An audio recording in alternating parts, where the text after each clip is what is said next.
Hello and good evening, everybody. Can you hear me? Hold on. Can Let's you hear me, check Benny? and see. I'm not hearing anything. You can't hear me? Mm, I can hear you.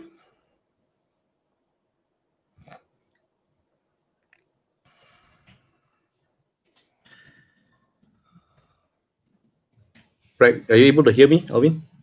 Yes. Can you hear me? All right, guys. Welcome to our session tonight on Singapore Tuesday.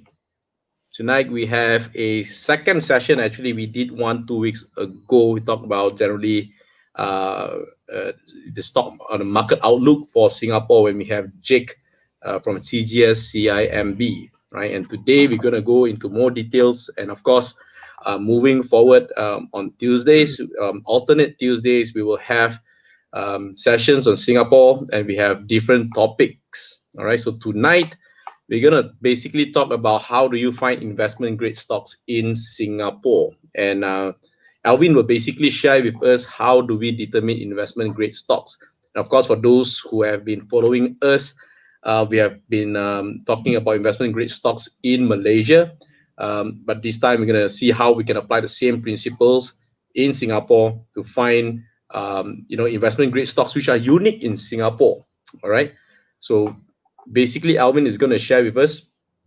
And if you can hear us clearly, can you just say yes? Oh, okay. Great.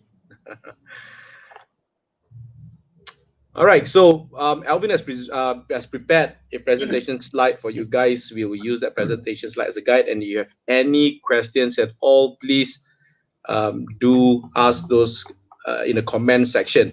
All right. We'll see if there are any questions that's related to the slides that needs to be answered. Maybe I'll just interrupt Alvin a little bit and answer the questions. If not, we will answer those questions after he has made the presentation. All right. So since we are okay to go, maybe Alvin, you can start right now. Yep. Okay. Give me a minute. Let me just share my slides. Hope all you guys are are doing well. First day back in office, I think, after a long weekend.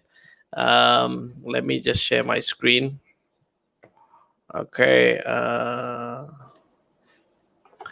Give me a moment. Okay. All right. Cool. Hang on. Before I kind of do this. Okay. So before we get started, I must kind of preface this session we're gonna have tonight. It's been a while since I actually analyzed and deep dive a little bit into Singapore stocks. I think the last time, was almost 8 years ago, when I was actually running classes back in Singapore those days, right? I remember the last stock that I bought was actually SMRT, the train system, right? Oops, okay, I think we lost Benny, but it's all right. I think he'll be back. So this is sort of my kind of a comeback, and I've been doing a bit of research, and hopefully today, we wanted to kind of start at the shallow end and then kind of go deeper. So part of our 10 episode, 15 episode program, we will be slowly getting deeper and deeper dive. So if it's the first time that you are kind of looking at the Singapore market, you're trying to figure out what to look for and how to analyze some of them. I'm gonna end up talking about 3 stocks that are part of the investment grade stock list. So you can actually also download these slides. Also, if you stay till the end, I'll show you guys where you can actually download a stock list that myself and my colleagues have worked very hard on to get you that list, right? So that's available for download. Also, these slides are available for download. Of course, before I continue, we have to understand this, right? This is not because I will be talking about stocks, so this is not going to be any sort of financial advice, okay? Just to preempt you guys. So if you decide to buy any of these stocks, this is absolutely entirely up to you. This is for educational and educational purposes only. Okay, so this is not financial advice. Now, also to kind of follow up because I believe some of you guys will actually have questions regarding stocks, and we thought, why don't we create a discussion group where it can be kind of active, and it's all about sharing, right, as a group. Well, welcome back, Benny. So Yes. sharing as a group, we actually created a Facebook group under Equities Tracker. So if you go to facebook.com/group/ET Online Campus SGX, this is an open and free discussion group. Of course, I'll be posting some videos up there, and sort of to kind of gather and garner a community of those of you who actually invest in the SGX. All right, so do check it out. It's free. You just have to join. Of course, you can do it after this. My colleagues I'll send the links again at the end of the show again, so that you guys can also check it out as well. Okay, we just started it today, so feel free to post anything and kind of for discussion purposes. All right. Now, I think for those of you guys who have actually been following us at Equities Tracker, I think you kind of hear this word investment grade thrown around quite a bit, right? And especially in what we're experiencing today, where globally everyone is in a recession due to COVID and travel restrictions and so on and so forth. And I thought it would be a good time to kind of check out investment grade stocks, because these are one of the easiest stocks that you can actually check out. They're very easy to determine, right? But the purpose for investment grade stocks is very simple, right? We are essentially looking for consistent, reliable, and sustainable businesses, right? And that's really the theme around investment grade stocks, very much shallow end. In fact, when I crafted these slides, the investor I had in mind was, I know a lot of you guys come and talk to me sometimes, and I always hear this, right? A lot of Malaysians like to put money into Singapore, right?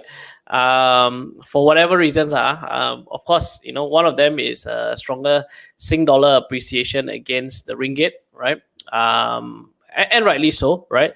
Of course, when you put money into fixed deposit in Singapore, I guess one of the drawbacks is obviously the interest rates, right? So what you kind of gain in appreciation in currency, Malaysian ringgit versus the Sing dollar, you're actually going to get in exchange lower interest rate, right? So I'll also talk a little bit about interest. So if you have money sitting in Singapore and you're saying, I get a lot of questions like, where do I find better yields, right?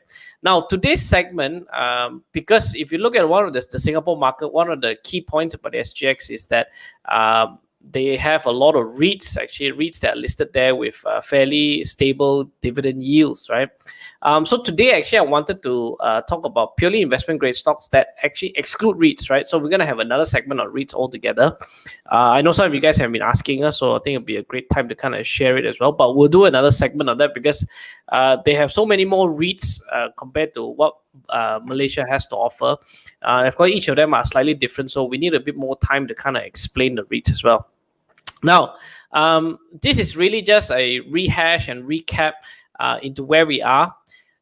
If we talk about investment grade stocks, if you look at this kind of parabolic curve that I have drawn up for you, I think some of you who have actually been following us, you guys actually have seen something like this, right? Essentially, the idea behind it is very simple, right? The idea behind it is that it doesn't depend on the age of your company, right? The idea behind it is this. Let me just move this around here. Now, the idea behind it is very simple, right? So a lot of companies start up at the beginning level when they're trying to find their mojo or trying to find their business model, right? Now, of course, if they actually find it and they kind of grow, they move into what we call emerging grade, essentially what we call investment grade, right? And then, of course, after investment grade, if we don't do well, you see a lot of big companies that get complacent and so on and so forth. They stop innovating. They move into what we call sunset mode. And then eventually the question is turnaround. Is a turnaround possible, right? However, whenever you look at it from a data point of view, investment grade stocks historically and sunset stocks come very close. Okay, so you got to be very careful. You can't purely just use data. You still got to, at the end of it, you still have to understand the underlying business. All right, so they kind of come very close together, so you possibly will get some false positives here. All right, so do watch out. So when we talk about investment grade stocks, essentially I was thinking, if you are someone with some Sing dollars in Singapore, and you're thinking, where would I get better yields? So one of the easiest way I wanted to start off, this segment was actually to talk about investment grade stocks. It may sound a bit boring, but actually once I did a little bit more research and digging, you're going to be quite fairly surprised what kind of stuff you're going to get there. Now, I think ultimately as a value investor or as an investor, I think you need to be exchange agnostic, right? So a lot of us have this home ground bias, which means that we typically buy stocks that are listed on our local stock exchange, right? But I think in the last decade, I think the trend has kind of changed. And a lot of people, I know a lot of Malaysians, particularly a lot of friends, actually invest in US stocks, right? Because they can't get stocks that are listed here with the same. They can't get the same kind of stocks listed here. So I think similarly, if we look at without purely looking at SGX itself, but really, can we widen that scope to say that, look, if we have a portfolio, which kind of exchanges would give me exposure to what kind of companies, and then essentially that's what you want to do as an investor. All right. Now we actually have Benny here. Benny is actually going to go through the technical aspects of some of these stocks that I will be talking about. Of course, at any point, if you guys have any questions, do stop us. Also, the Facebook resource page that we just spoke about. If you haven't yet opened an account or you want to open a broking account, I also have some slides there. I'll run some videos in the SGX community, the ET Online SGX part, where we'll run through some slight nuances between, if you're very used to investing in Malaysia, there are slight differences, maybe about 15-20% differences into what you would do differently, say in Singapore. So I'll post up several videos there. So if you guys can just click and join the ET Online Campus SGX, all the information is available. Of course, it's available to you absolutely free. Okay. So let's talk about investment grade first, right? Investment grade is actually not easy to achieve from a company viewpoint, because it is actually quite stringent. Now, what do we need? We need at least a 10-year track record. So if you have 9 years or 9.5 years, you won't qualify, right? Essentially, what we're looking for are companies who are consistent and reliable, right? And the three criteria that we've actually put through is this thing called net profit. So you must be continuously profitable, right?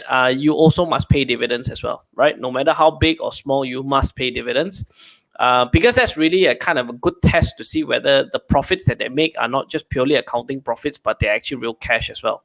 And of course, the last one, which is also a very difficult criteria, is positive operating cash flow, right? So the moment we put this third criteria, we kind of knock off a lot of the finance-based companies, right? So and this is really just businesses itself, right, that have generate good cash flow, have dividends, and also have net profit. So this is actually the sort of the idea behind this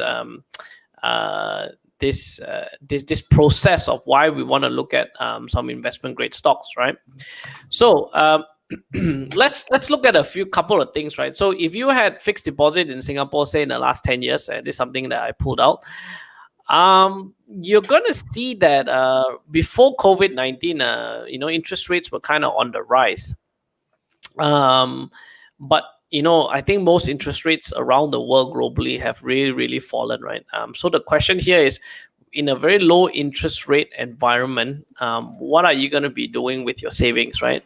Now, obviously, what happens when you have a very low interest rate environment is typically the whole idea here is to urge you to take your money out from fixed deposits, and essentially provide more liquidity in the market, right? So one of the things happens when you keep very low interest rates. Typically, of course, inflation is one of them.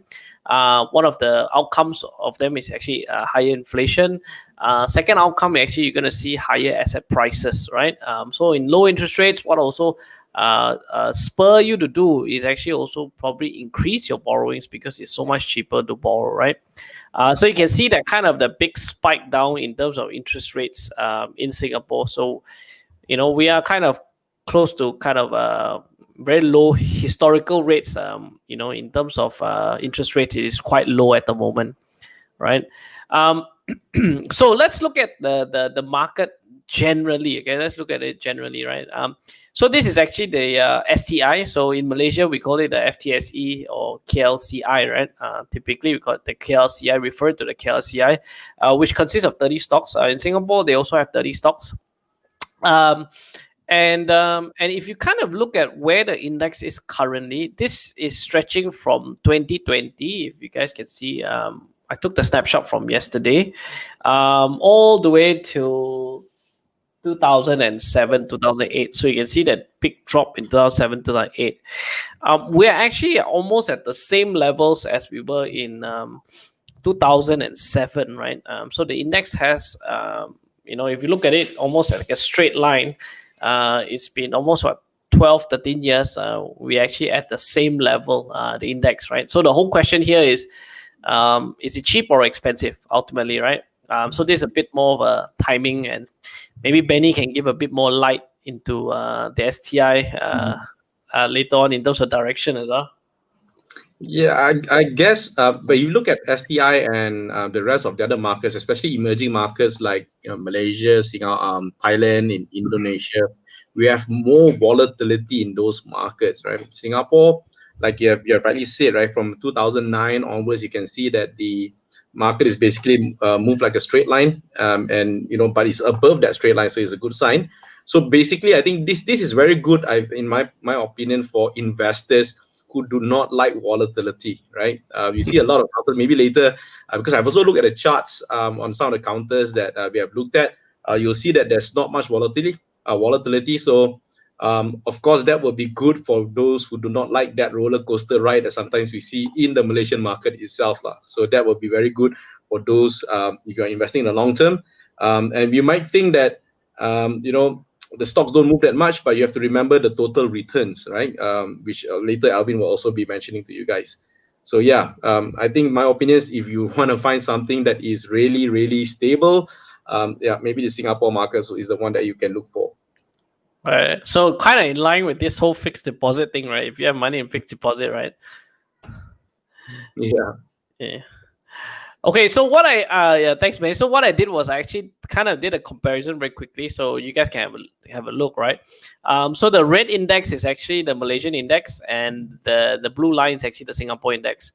So you can see there's a very, very steep increase in our index over this period. One of the reasons is because we've got two very big component stocks, which is Top Glove and Harta Lega, which are part of the KLCI, right? And because they rallied and moved up significantly, that kind of carried the weight of the index up as well. So you can kind of see the two stocks actually did quite a good number in terms of index performance, right?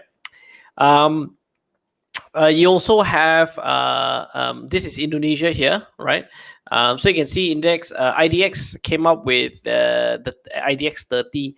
I think only back in 2012 or mid of 2012. So there's only so much data up to here. So of course, if I put in one more, which is Thailand, so you can see Thailand's index have really gone up a lot more significantly during the same time period as the three indexes in Malaysia, Singapore, and also Indonesia, right? So Thailand is definitely an interesting market, and this is where we are in the index now. So the question here is, is it better to be up here or is it better to be down here, right? Mm-hmm. I think for value investors, we prefer if things were a bit down there. The whole idea is, can these lines actually catch up to slightly above where we're talking about, right? So low doesn't necessarily mean bad. Well, I just want to highlight, right? Low does not necessarily mean bad, right, for value investors, which means that prices haven't really moved up. And I guess the question is, are there opportunities? Now, so how do we kind of streamline this, right? So we actually have a list of investment grade stocks that you actually can download. This is absolutely free for you guys. all you have to do is send us a WhatsApp, and you can actually download this. So what we did was, out of 684 companies that we scanned through, we first looked for tech companies that were continuously profitable for the last 10 years. From 684, that dropped to 147, right? So that's say about slightly below 20% of the stock market, right? Now, on top of that, we added another more stringent criteria, which was also must pay dividends. So out of 147, to also pay dividends is 103, right? So you kind of shrink it down.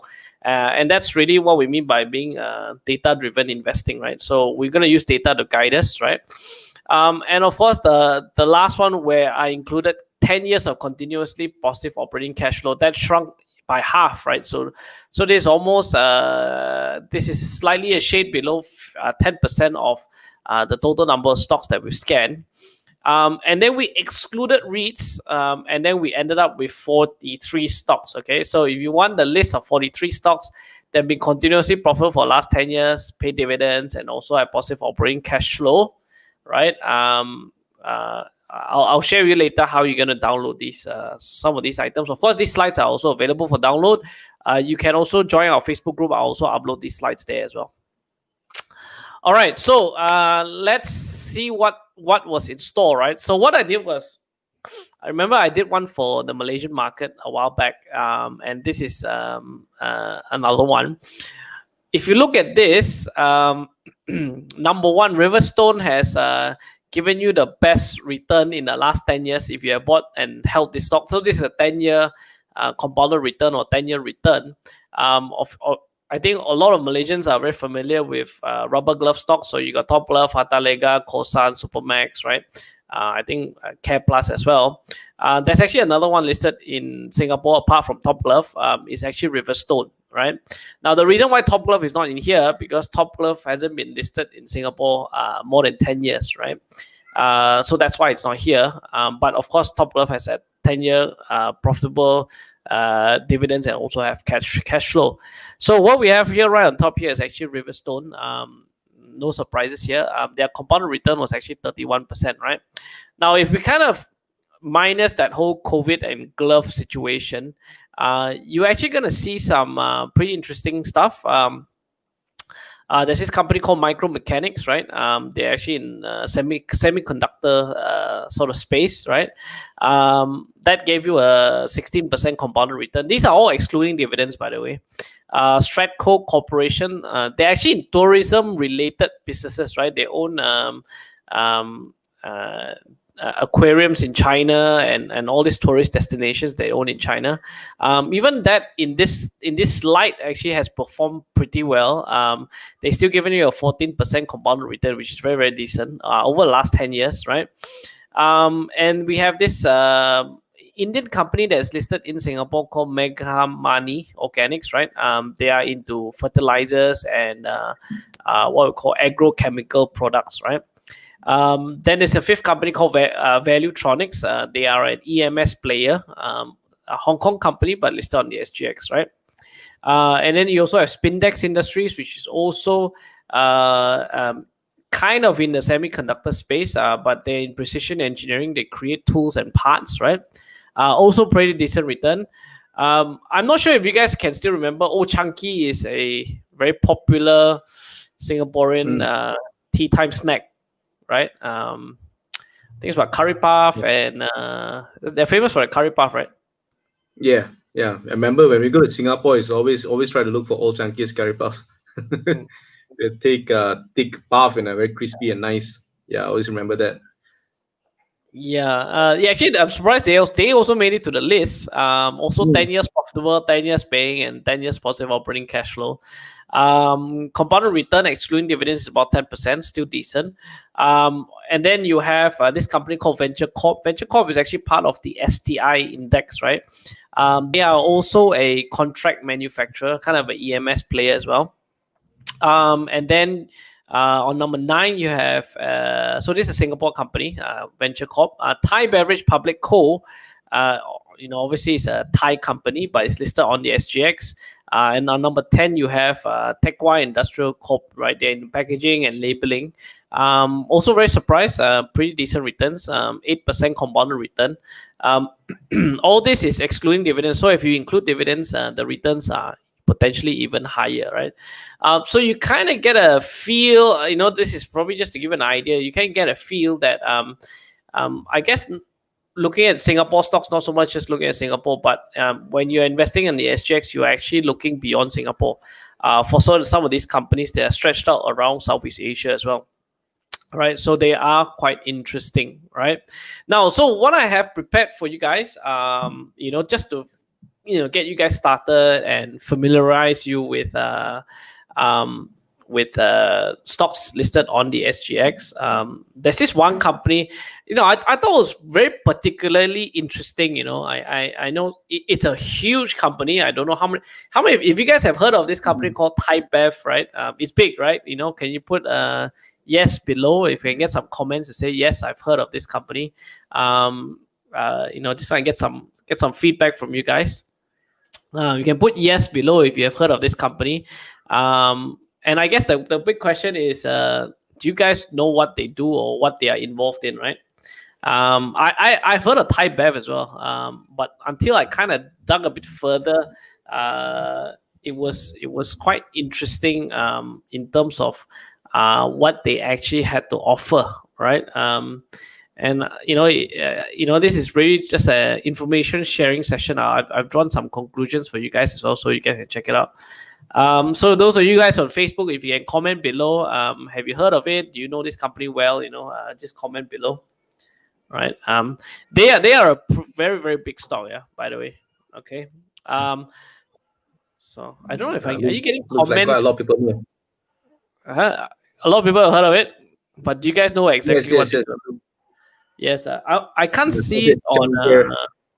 I can't see it on my phone. Let me go and see here. Red Bull? No, it's not Red Bull. Red Bull is Red Bull itself. Huh? Yeah, Red Bull is a company itself. Yeah, Red Bull is a company itself. Yeah. It's okay. Look, if you guys, if some of you guys might have heard of it, so when I kind of dug a bit further, it kind of gave me a good perspective on what they do, right? Yes, Mavis, you got it right. Chang Beer. Yes, Chang Beer. All right, so let's kind of dive in and sort of give you an introduction, right? Pretty interesting brands, but if I don't know if some of you guys like to been to Thailand for holiday. So although listed on SGX, predominantly a large bulk of their business is actually around Southeast Asia. They are actually the largest food and beverage, or the actually largest beverage manufacturer in Southeast Asia. Largest, so you kind of see where they kind of span. Okay, so the latest share price is 61.5 Sing dollars. Okay, 61 cents Sing dollar. Okay, so I know a lot of retail investors say, "Wow, so cheap only, right?" Okay, they do have a lot of shares available, or number of shares is actually 25 billion shares outstanding. Okay, their current market cap stands at 15.47 billion. So to just give you an idea, this is not a small company. So if you roughly multiply by 3, you're looking at about $45-50 billion market cap. Okay. It's very close to where our banks are actually in terms of size, right? So their revenue, I think I missed out. The revenue a year is 11.68 billion Sing dollars. So you multiply roughly by 3, you're looking at 33 billion ringgit in terms of revenue. Okay. Their net profit is about 10%, so very healthy. About 100 million Sing, so about 300 million Sing profit a year.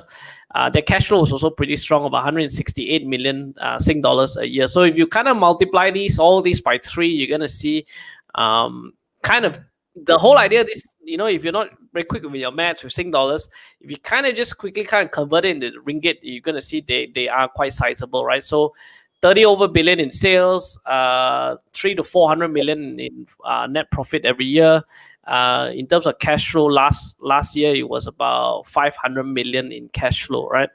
And interestingly, they are a very big company, and they've got a pretty good investor relation set up. and they have a dividend policy of not less than 50% of their annual net profit. So they'll pay out at least 50% of the annual net profit, which they have, right? Now let's kind of look at it now, sort of to familiarize you guys with Thai Bev company. This kind of popped up to me a while back. If you guys can still remember, I think it was 2012 or 2013, quite a while back. They were actually in a tussle to buy Tiger Beer, the brand Tiger Beer from Asia Pacific Breweries, which were listed on the SGX, which has now been taken private, with Heineken. Right, so Heineken was kind of in a tussle with them to actually buy Tiger Beer, which of course Heineken won, and they bought Tiger Beer, and Heineken owns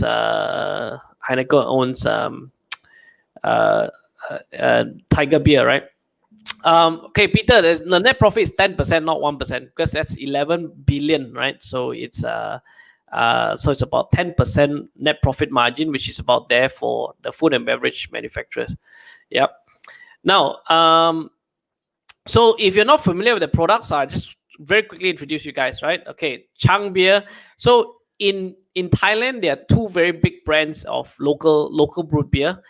You would have heard of Sing, or with the tiger, or some pronounce it as Singa, right? But it's Sing Beer. And then they have Chang Beer, right? So Sing Beer is Sing Beer is a lot older, which is their main competitor, and Chang is kind of fairly new to the market. It's 1990s that they started brewing Chang Beer, right? I'm not sure if you guys are familiar, sort of bring out some of the things. If you've heard of this Oishi brand, it's actually listed on the SET, the Thailand Stock Exchange. It's actually also owned by the Thai Beverage Group, right? It sounds very Japanese, but it's actually owned by the Thai Bev Group. Okay. Then very recently, they also purchased a more than 50% stake in this Vietnamese beer company called Sabeco. They actually brew Bia Saigon, right? So that's again a locally brewed thing. What they are also very big in, which I kind of dug a bit further, they own a total of 5 distilleries. 3 of them, I believe, is actually in Scotland, right? So they are Thais making Scottish whiskey, right? This is quite a unique thing, not heard before. They also make Chinese wines and things like that. So they've got a spirit segment, they've got beer segment. They also have non-alcoholic beverages as well. So you can see how, kind of give you a size how big they are. Now they are also the ultimate owners of F&N. Yes, you heard it right, Fraser and Neave, right? So if you look at Fraser and Neave or F&N in Malaysia, which is owned by F&N in Singapore, which they ultimately control and also own F&N ultimately. So they own the F&N group. So you can think of 100 Plus and all the other drinks that you can think of, Seasons and all the F&N drinks, also owned by them. So they have a segment which is alcoholic, and then they also have a segment which is non-alcoholic, right? They have a third segment here, which is something that they kind of recently went into, which is actually the restaurant business, right? And due to COVID, obviously they were hit quite hard on the restaurant and retail business.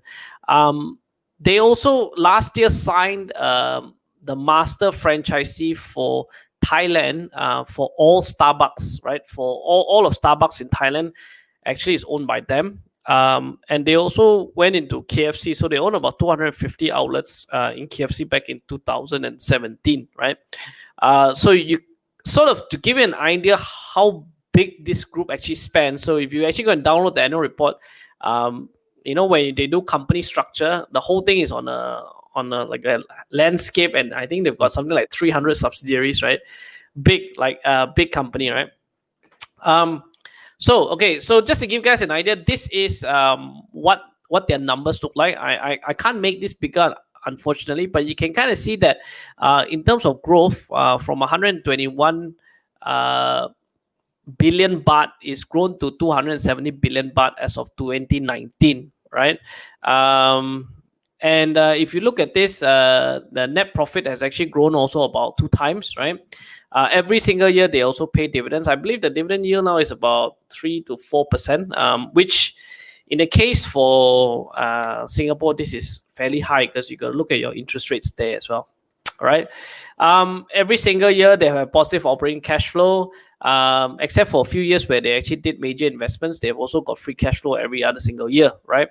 Now this company kind of reminds me a little bit like Nestle, kind of, because they don't have a lot of cash.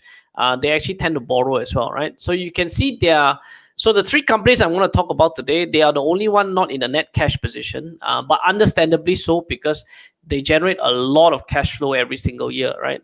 Because they are literally in the FMCG kind of space, right? So you can kind of have a feel how big they are for those of you who, yes, have heard of Thai Bev, but you kind of go deeper and then you kind of realize, they are actually quite big, right? So where are they in terms of pricing, right? So this is something that I pulled out, and Benny, of course, will go a bit deeper into some of these stocks later on. If you look at this last trading at 61, 62 cents.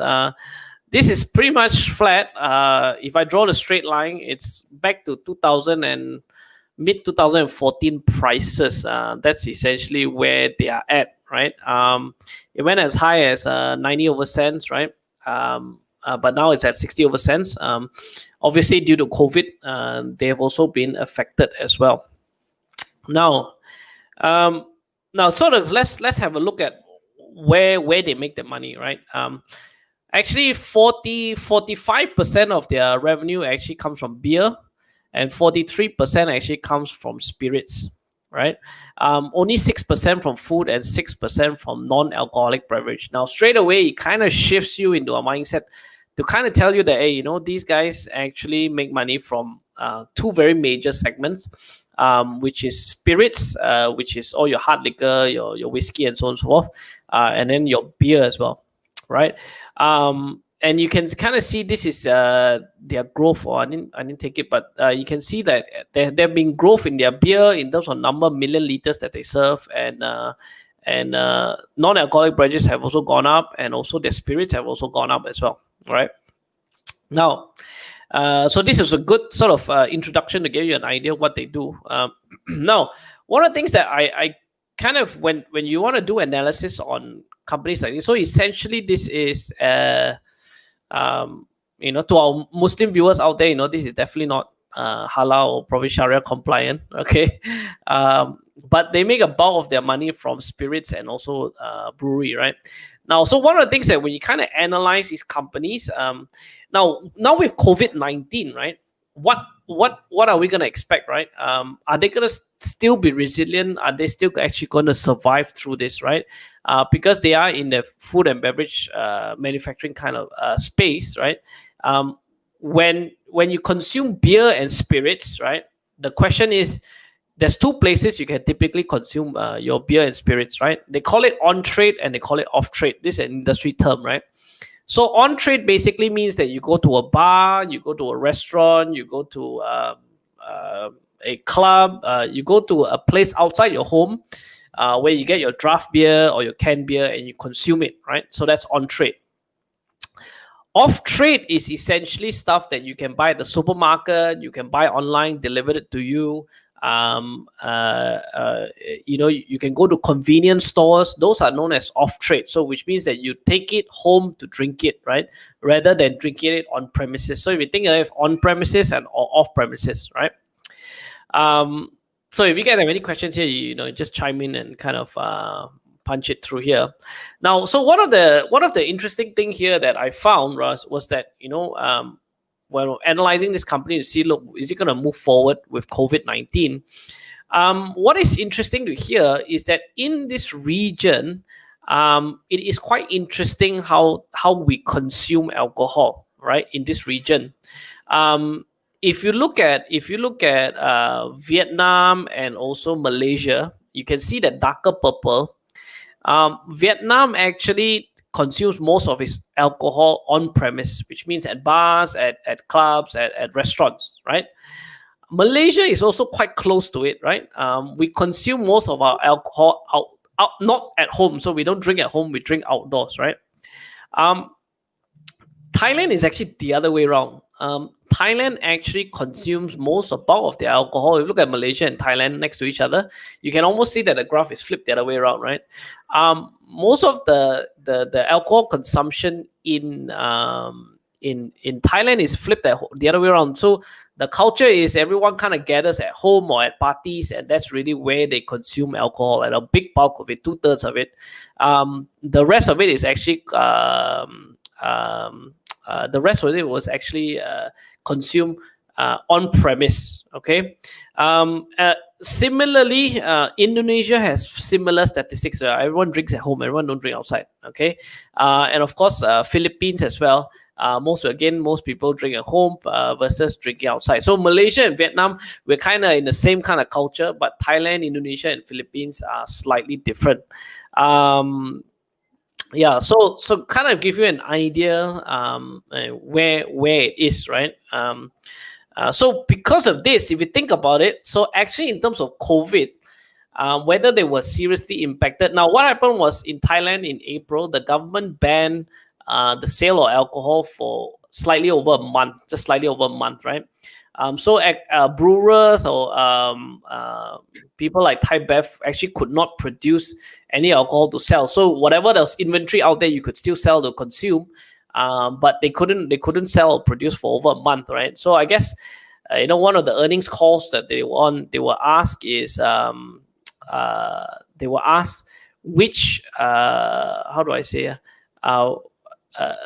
were they affected during COVID? So one of the interesting things is that you kind of have to understand how their culture works, right? The Thai culture is really drinking at home. So I guess if you're on lockdown and all the entertainment outlets are closed, you will still consume either way. So versus Malaysia, which was hit quite badly, right? Where we are mostly on trade. And Malaysia is quite interesting. When I covered Guinness Anchor back then, it was known as Guinness Anchor Berhad, not Heineken Malaysia. Almost slightly less than half of our outside consumption on trade is actually from coffee shops, right? So you see all the coffee shops at night where they have that in Cantonese they call it tai chow, right? That's really where the beers are consumed, right? In Malaysia. So that's again our culture. Peter, that's a good question. I don't have the statistics for Singapore, unfortunately, but my guess is probably quite similar to Malaysia. That's my guess, right?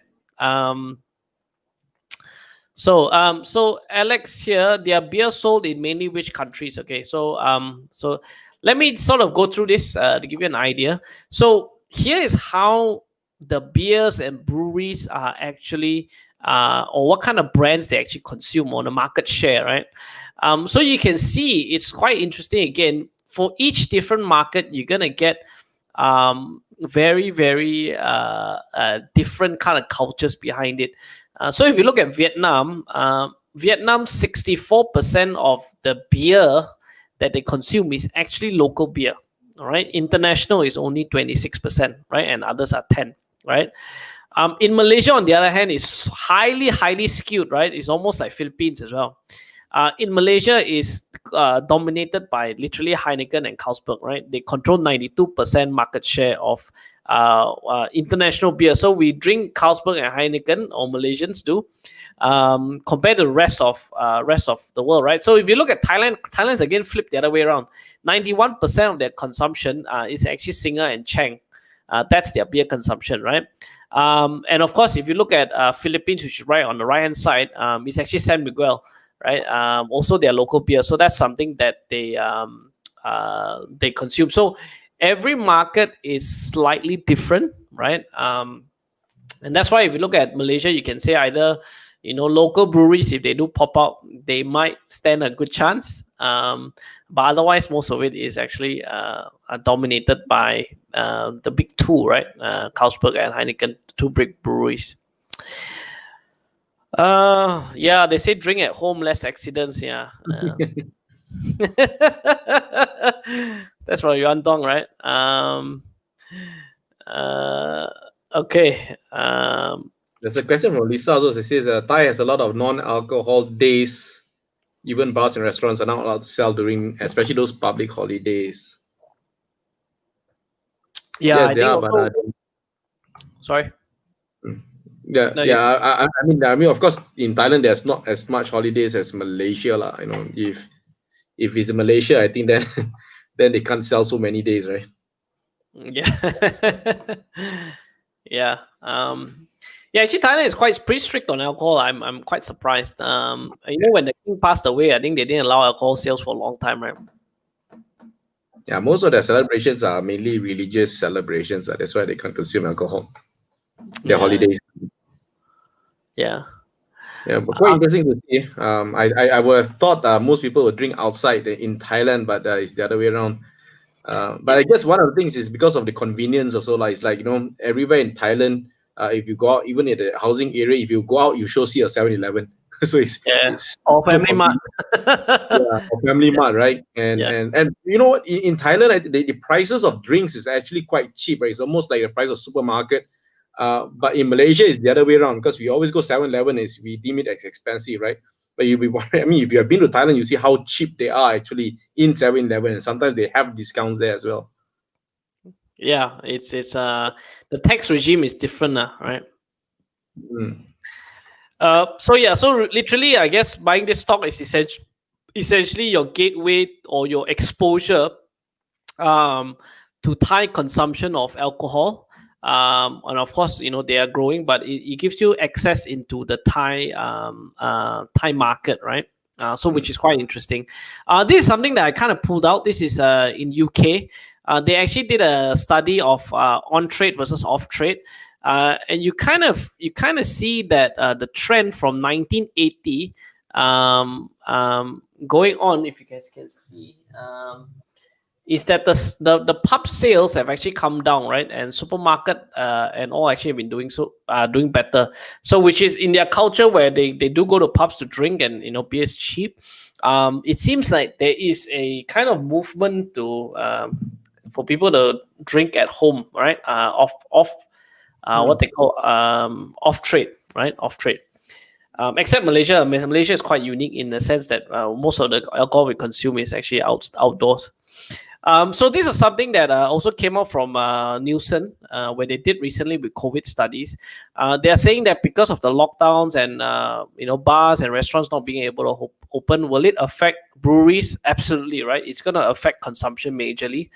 In fact, they said that growth of on trade or off trade, which means supermarket growth of beer, needs to go back higher than 21% to break even or to level out the on trade, right? So I guess the question here now, with COVID going on further and with restricted lockdowns, like now Malaysia, we got RMCO until 31st December, which means that our borders are still closed, which means tourism will be hampered, right? So on trade definitely will fall. So I guess the question here is, looking at a business like ThaiBev, is that you kind of have to look long term and kind of, we have to make a judgment call to see, look, will the world go back to normal at some point, right? And then, so you're gonna probably see some difficult earnings, in the next 12, possibly 24 months. I guess the big guess here is, will things go back to normal?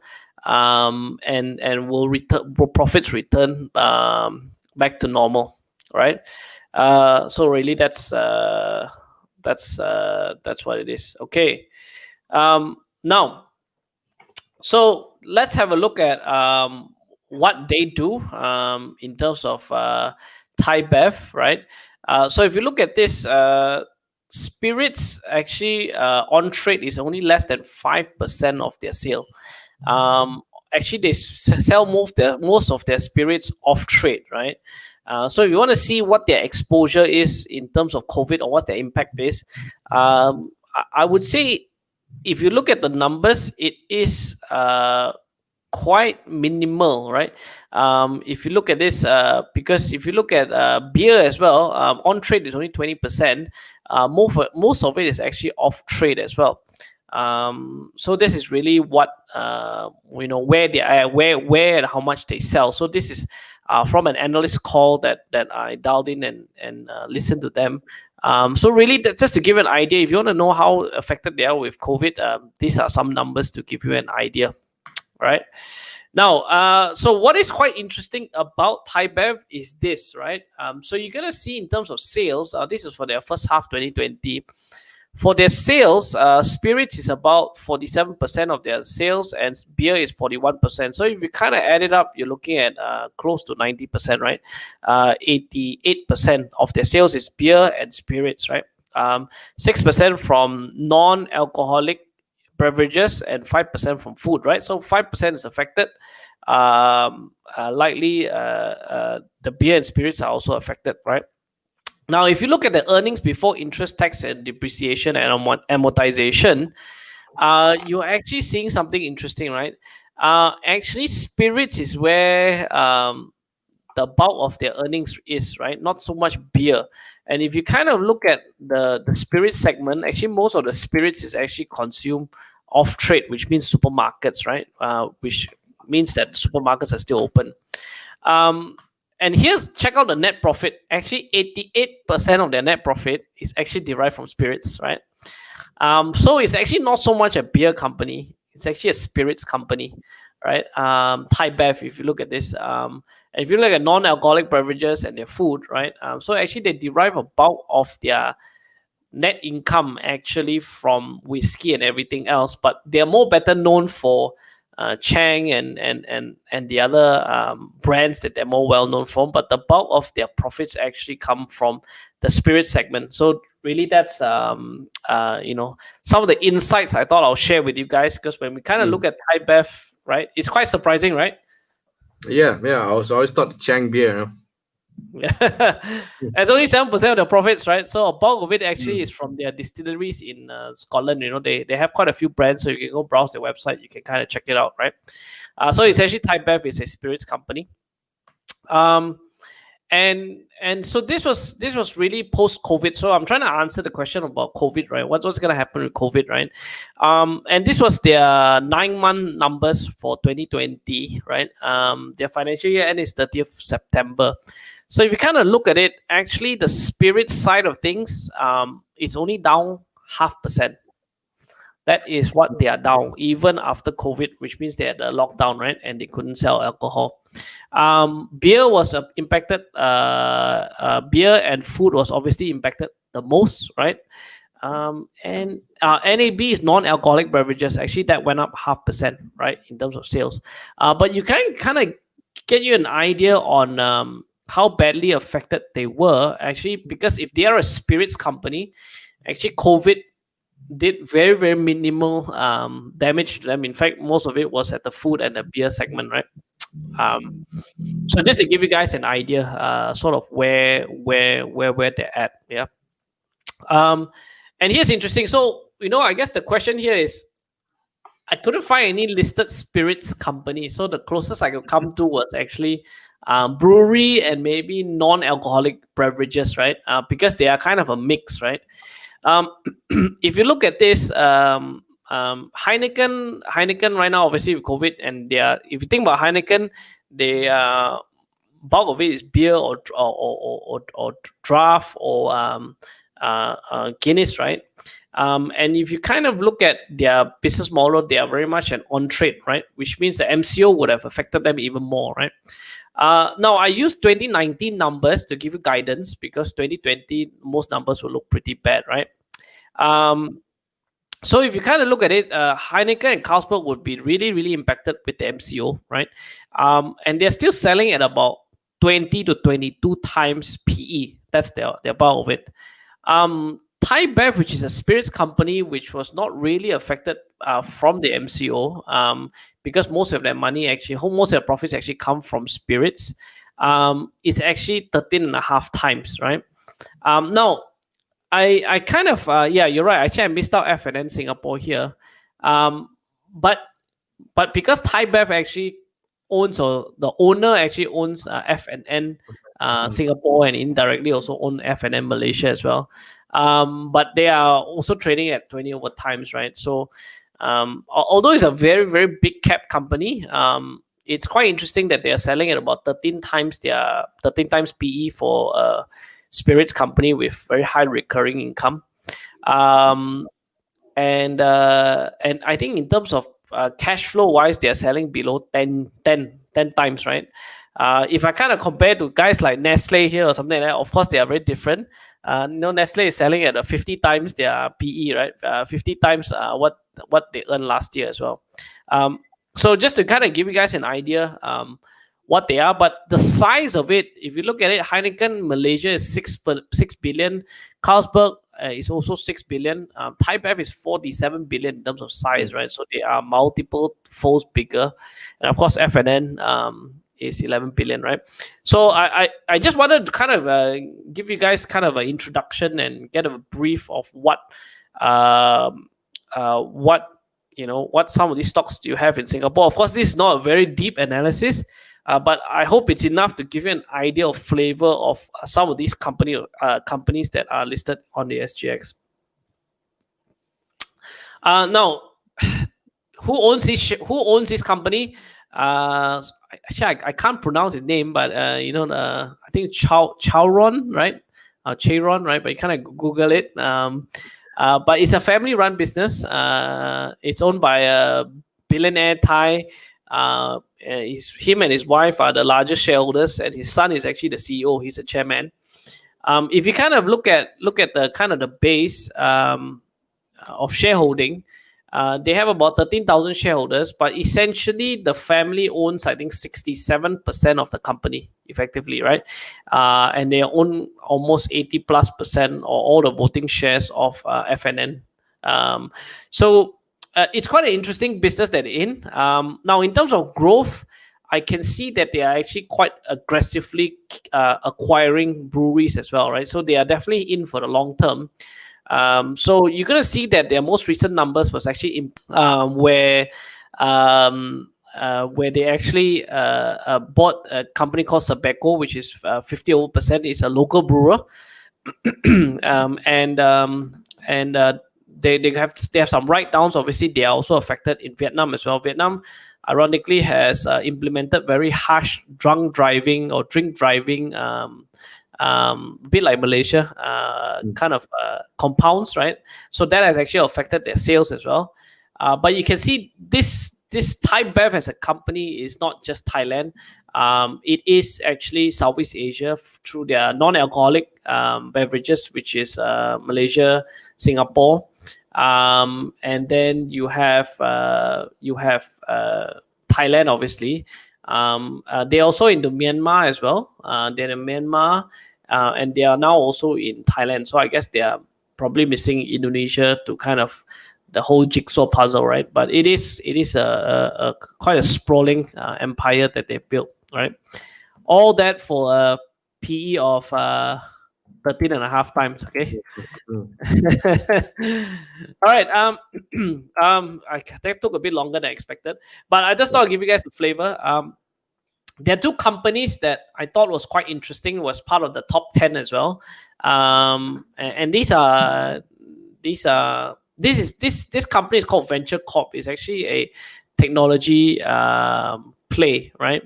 Now, okay, Peter, that's a good question. How much of revenue derived from respective country? Actually, I tried to look for geographical segment of revenue. Was not able to get that, unfortunately. Yeah, they don't actually publish it. But my guess is most likely it's a bulk of it would be in Thailand, because it's spirits anyway. Yeah, most of it. But I believe the brands that they own, they also export them as well. Yeah. Okay. Yeah. Okay. Yeah, I think PK Uy, I think you mentioned major percentage of spirits sell in airport and free trade zone.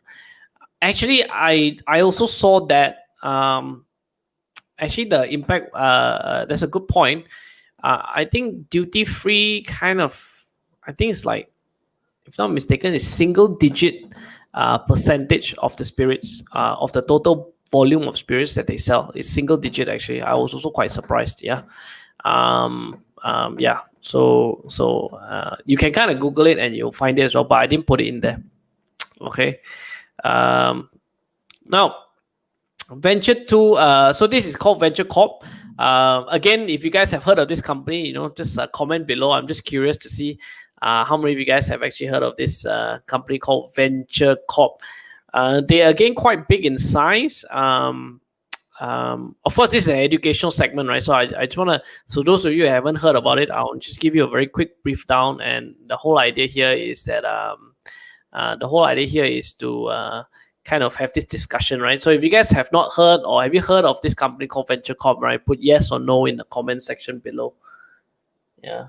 So some of these companies are quite well known. I guess unless you kind of dig a bit deeper, then you kind of understand them. Okay, so yes, I've got one yes for Venture Corp, right? It's such a generic name, right? Venture Corp, right? But yeah, they're also quite large, right? So only one person have heard of it, right? Okay, no. Okay, now say again. Yeah, only Kimboon, Mavis, Chang. Well, yeah, not as famous as Thai beverage, lah. Yeah, Thai beverage is famous.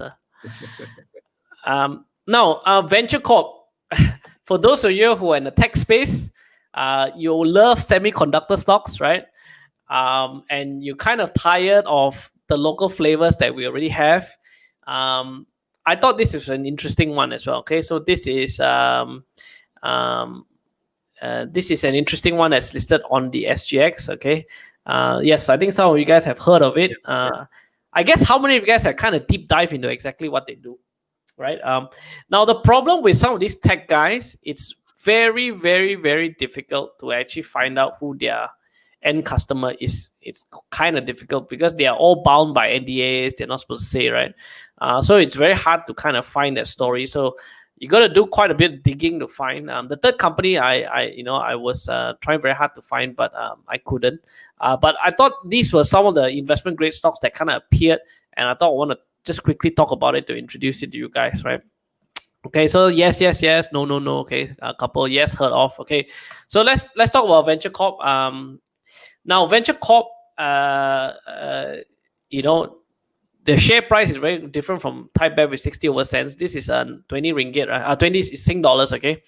The market cap is 5 billion Sing dollars. So you multiply that by 3, you're looking at about 15 billion ringgit.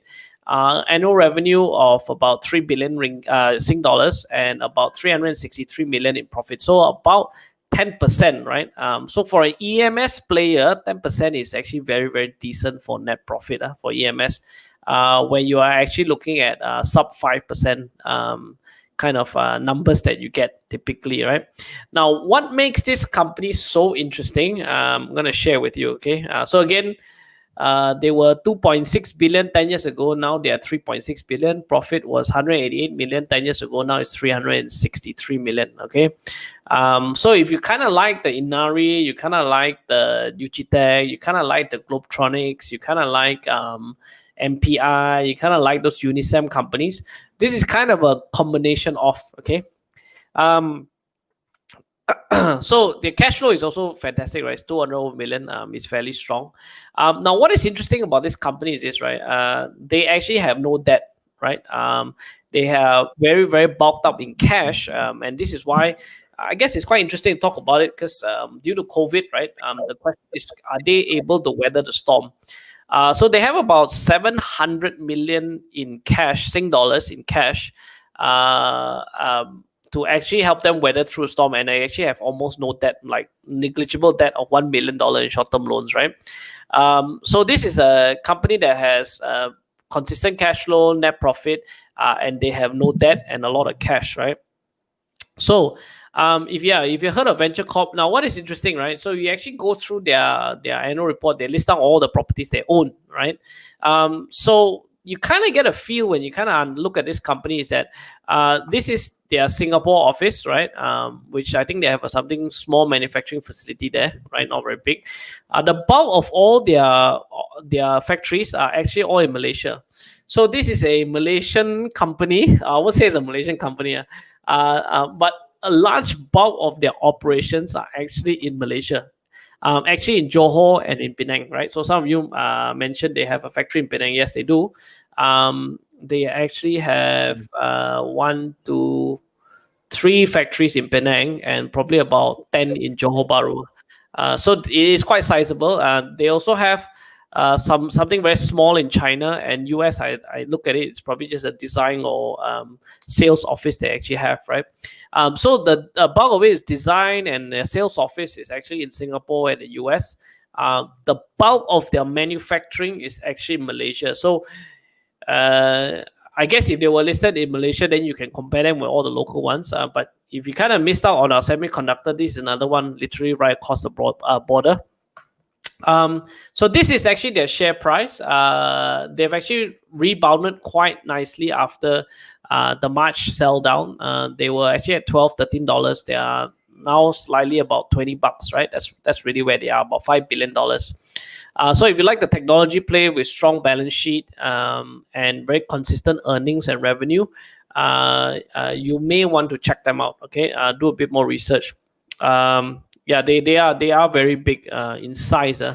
Now, very quickly, what is their business model? They are OEM/ODM contract manufacturer. They actually focus on low volume but high value and high mix. So very low volume stuff but very high value and high mix, which means the end product is actually quite expensive, right? Now their key clients actually is Philip Morris, and I'll talk about Philip Morris in a while.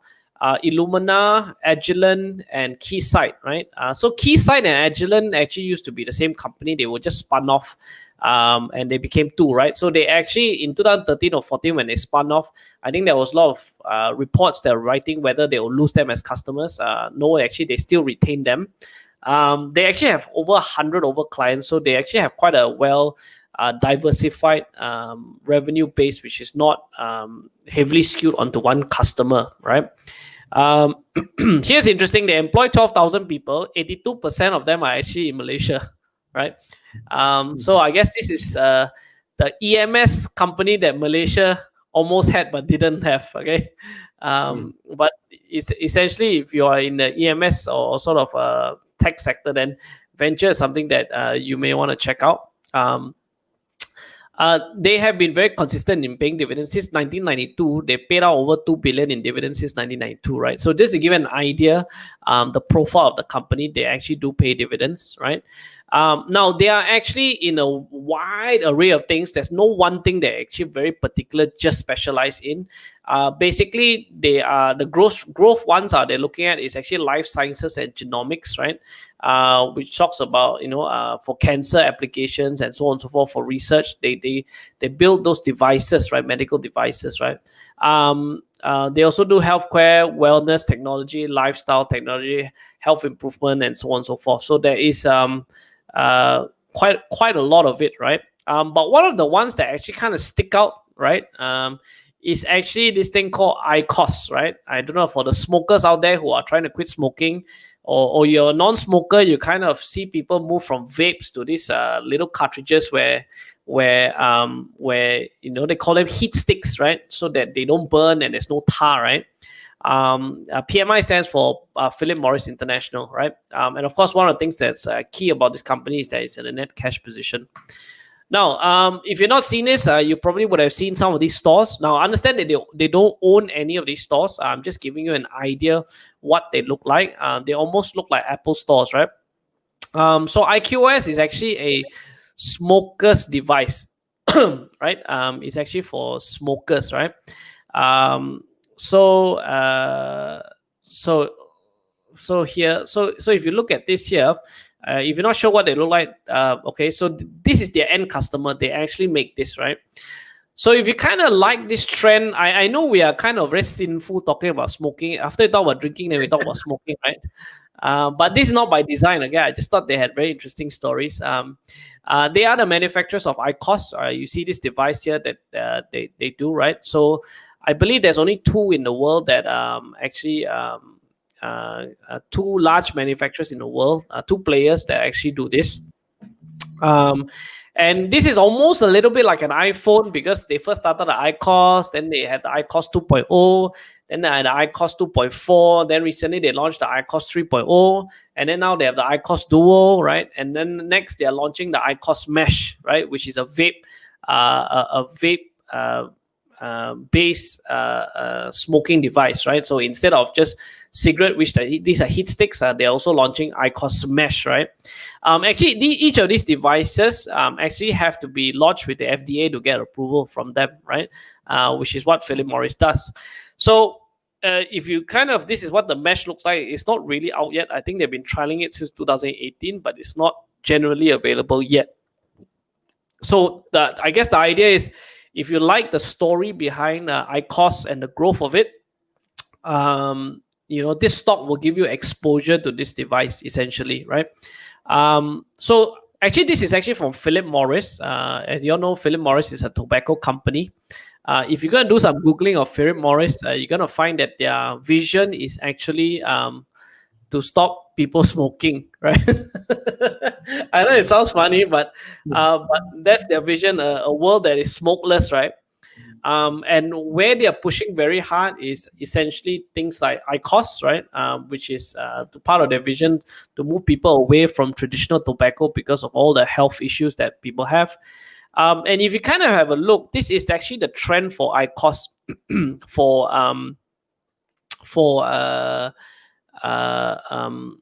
for Philip Morris. So you can see that the trend is kind of moving up, right? And here's the thing about iCOS, right? So if you're kind of hooked on iCOS, now that you need a device, and your device can break, or because it's chargeable, you may also want to upgrade as well, right? So there's a replacement market for this. There's also a new market for this as well. So I think like what Yuan Tong is saying, yes, they depend quite a bit on Malaysia. In fact, that's one of their key benefits. That's also one of their issues that they had, because bulk of their factories are in Malaysia. So during the MCO shutdown, they're not considered essential service, so they were not allowed to open, right? So obviously, second quarter is going to be bad for them. But the benefit of them being about in Malaysia and being such a large player is that now with the US-China trade war, which has been happening for the last 2 years, they are kind of stepped away from that, and they can position themselves as a non China based, so they could benefit from the China plus one adoption of China plus one as a supplier, right? They could be one of the beneficiaries, right? So if you look at this is quarter on quarter growth for iCOS. iCOS has gone up quite a fair bit. So if you kind of look at, people are leaving traditional cigarettes and moving on to iCOS, right? And in fact, if you look at iCOS for the growth, Philip Morris is actually number 3 in the iCOS market, right? So Marlboro. So you can see kind of how big this potentially can be as more and more users switch away from traditional cigarettes to I don't know whether you can call it e-cigarette or not, but it's actually it's a heat stick, right? So basically they heat it and there's no tobacco, right? So Kin Boon is saying that this is the e-cigarette. Yeah, e-cigarette can smoke in parliament, so I'm not sure. No, he was fine. Hishamuddin was fine, so no, they can't. Oh, okay. What Zoling is saying is like selling non-alcoholic beer by breweries, right? Yeah, kind of the same thing. So if you kind of like, they are EMS, so they don't they don't own the IP for this, but they essentially manufacture and they work very closely with their end customers to do this. So if you kind of have a look, Venture Corp is actually selling at a 15 times PE, versus some of our Malaysian. This on FY 2019, by the way. So I've taken out COVID completely. Compared to some of the similar peers in Malaysia selling at a much higher PE, Venture Corp is actually quite prudent in terms of at 15.7 times, and they are also in a net cash position, right? So I'm going to leave this with you, and then you guys can decide what you think about it. Actually, this is actually largely an institutional owned company. which means that in fact one of the notable investors are Schroders Investment and also BlackRock that actually own them. And of course, the CEO and management own roughly about 10%. The CEO owns about 7% of the company, right? Of course, today he's definitely, I'm not sure, would he be a billionaire at 10%? No, he's quite a wealthy fellow, right? But it's largely driven by the CEO, right? So the CEO is also the founder. I believe he was also an ex Hewlett Packard employee, right? And if you look at some of their key businesses, their key customers, actually Agilent and Keysight. Oh, sorry, Agilent. Yeah, Agilent.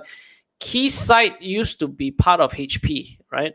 Its original founders was actually HP. Then it was sold, and it was bought back again. And that's really kind of where that history came from. It's an ex-HP guy. So that's the second one. I think those were quite similar businesses to understand. The third one is also this company called Valuetronics, right? I guess I was immediately attracted to it because the word, they had value in the name of their company, so must be cheap, correct? So they are also in the electronics sector, but they are much smaller in size. Their market cap is only about 200 million, 240 million. They're actually a Hong Kong company that is listed on the SGX, right? The annual revenue is about 400 million Sing. Margins are about 8%, so their annual profits about 30 million. Last year's cash flow was actually quite decent, 57 million Sing dollars, right? So I've converted this. They also have a pretty good dividend policy. Anywhere 30 to 50% of its net profits they pay out as dividends, right? As you can see, they have also grown over the last 10 years. They also have very consistent, make profit every year. They also pay dividends every year. They pay on average about 50% of their dividends every year, right? Even in the current financial year when it's actually quite tough, they are also getting paid. They're still paying dividends as well, right? Every year they've got cash flow, and every year they've got most years they have free cash flow. Now, what is interesting about Valuetronics today? Obviously, it's selling cheap for a reason, right? If you look at this, their market cap is 240 million Sing, right? Or that's their market cap. If you kind of convert the cash they have about 180 million Sing. So which means 240 million is the market cap. 190 million Sing is how much cash they have in their bank, right? So essentially, you're buying the company for about 30 to 40 million Sing dollars. It's got a lot of cash, right? So the question is, are they able to value the storm, right? So they are a much smaller EMS player. As you can see, this is the share price, right? They are headquartered in Hong Kong. Now, the headwinds that they are facing is because their manufacturing facilities in China, right? So some of their clients have indicated that they want to move out from China because they are they are victim, they're one of the victims of the US-China trade war, and they're now moving quite aggressively into Vietnam to set up a second plant, right? So potentially this could be a trade war, victim potential turnaround, right? They have enough cash to sustain them. I guess the question is, are they able to win back some of their customers and expand their supply chain from just being dependent in China, then and move them into Vietnam, right? So they are moving into Vietnam as well.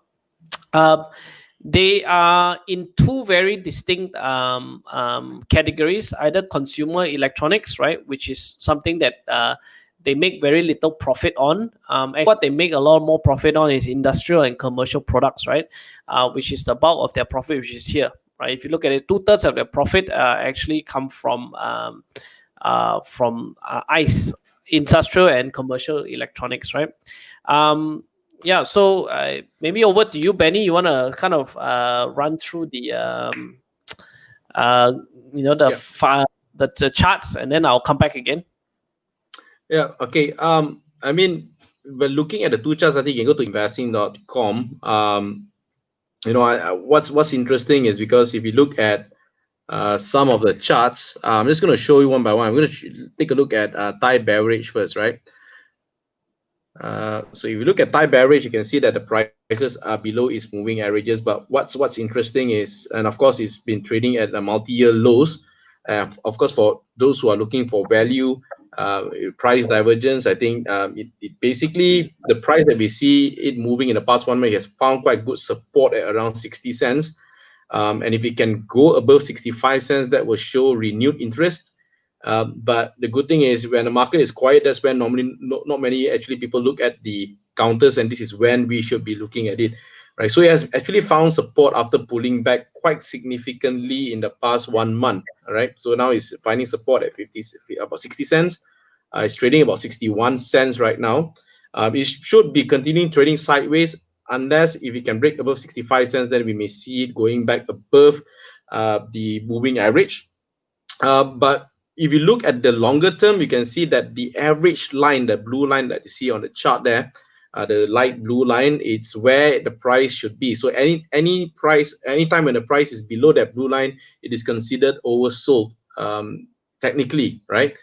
So if fundamentals are strong and fundamentals are good, then the price will eventually catch up back again. And like Alvin has mentioned earlier, if you look at the PE for this particular company against its peers, not in Singapore but in the region, the price should be able to rebound about 80 cents, right? But that will take some time. Like I say, if it's able to break above 65 cents, then it's probably going to go to that 80 cents level. So if you ask me, technically 80 cents level is like the average price, and now price is about 20 cents below its long-term average. Okay, so that's for Thai beverage. So I'm just going to show you my next one. We should build a Singapore portfolio. Yeah, you should. Right? Okay, I'm going to share. I'm going to share the next one, which is Venture.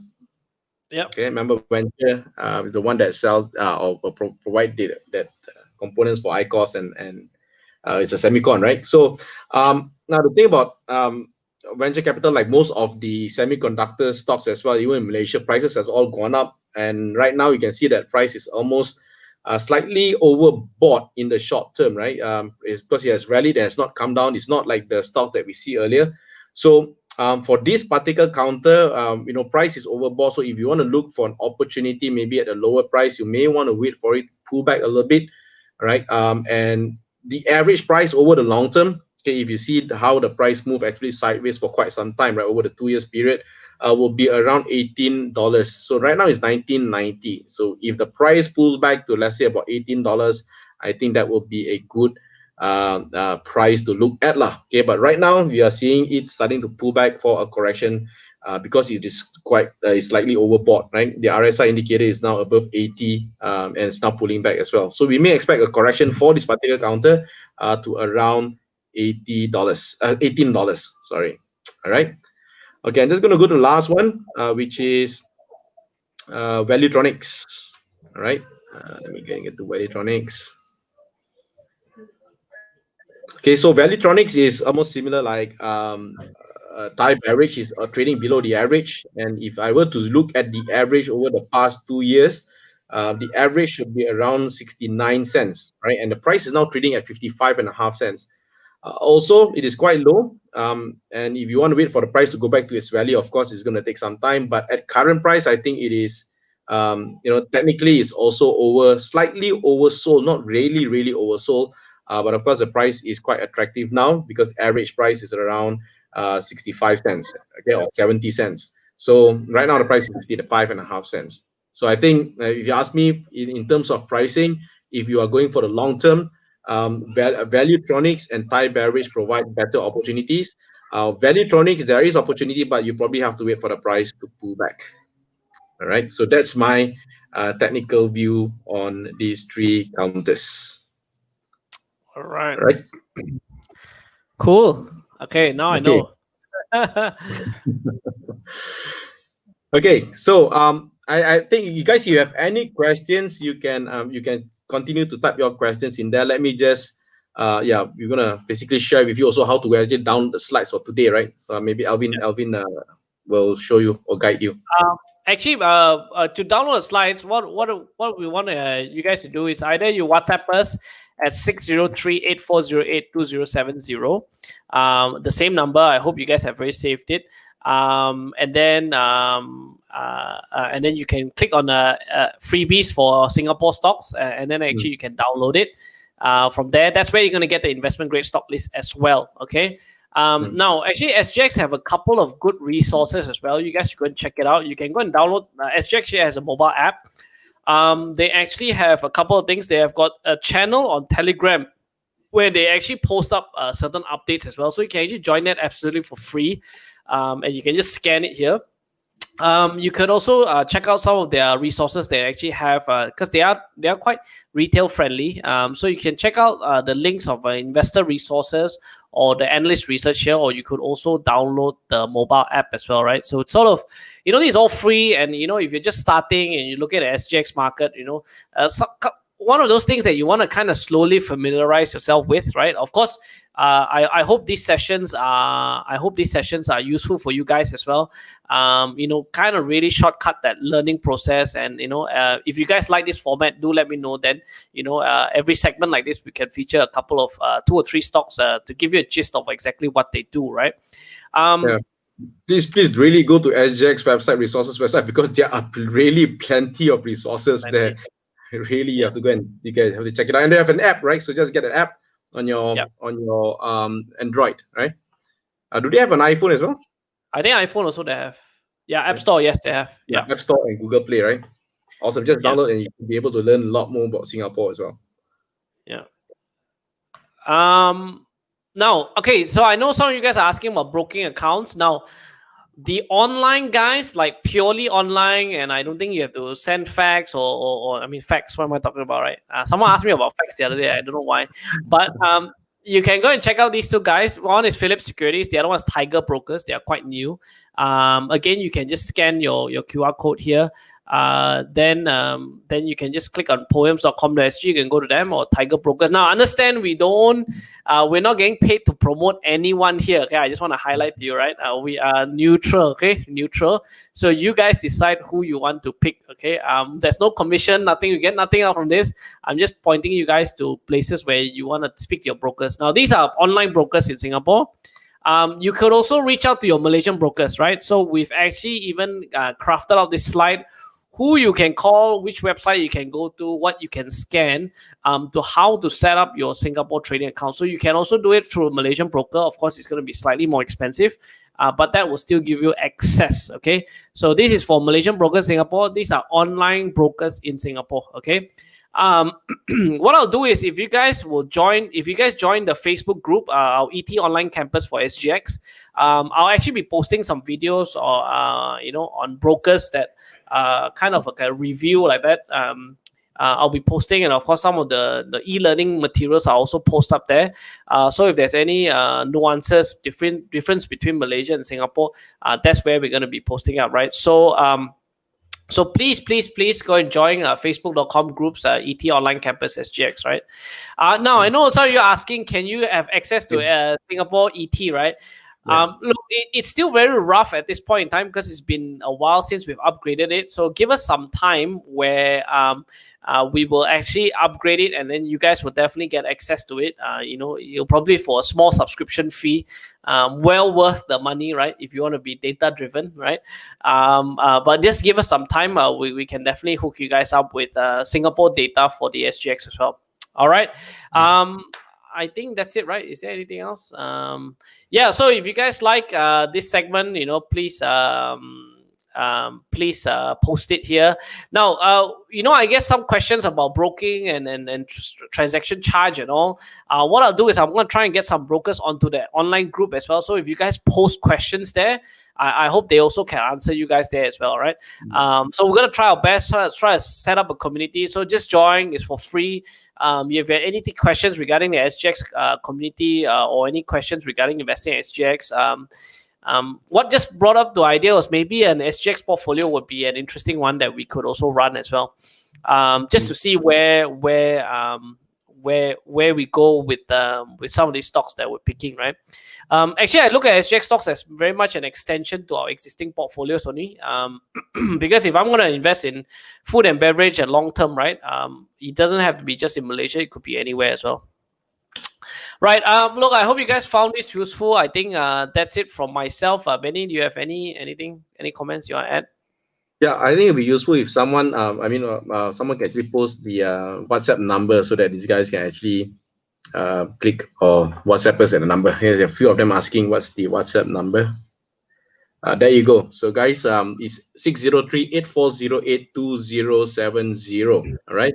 So please do download the slides, because all the information are like the brokers and all that are there. You can contact them immediately. There are contact numbers over there as well. And of course, download the app, so all the information are there. But you know what? Because we only have very little time, right, to actually look at the Singapore market, and of course, there are a lot more things to talk about and to discuss.